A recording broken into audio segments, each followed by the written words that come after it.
নমস্কার বন্ধুরা, আশা করি সকলে ভালো আছেন। সকলকে ভালোবাসা শুভেচ্ছা জানিয়ে শুরু করছি। আজ বলবো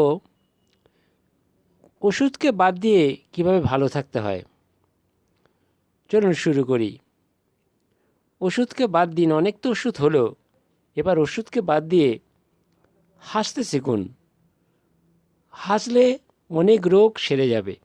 আপনি হাসুন, ওষুধকে না বলুন, না বলে হাসুন। দেখবেন হাসলে, যদি 1 মিনিটও হাসেন, তাহলে 6 থেকে 10 মিনিট হাঁটার সমান ফল পাবেন।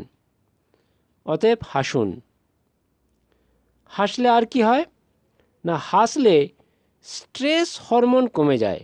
স্ট্রেস হরমোন মানে মনে যে চাপ, সেই চাপ একদমই কমে যাবে যদি আপনি হাসেন। আর চাপ কি করে? আমাদের নানা রকম রোগ সৃষ্টি করে।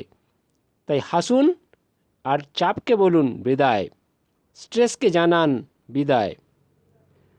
হাসলে আর কি হয় না, হাসলে আমাদের ফুসফুস, হৃদযন্ত্র সব ভালো থাকে।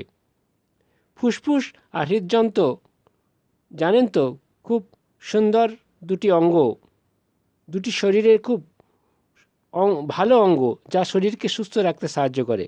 অতএব হাসুন আর ফুসফুস আর হৃদযন্ত্রকে ভালো রাখুন। আজ থেকেই শুরু করুন। আর যদি হাসেন, তাহলে রাগ, হতাশা, কষ্ট ইত্যাদি সব কমে যাবে।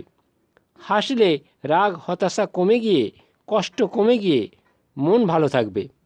অতএব আজ থেকেই হাসা শুরু করুন, আর ওষুধ ইত্যাদিকে না বলুন।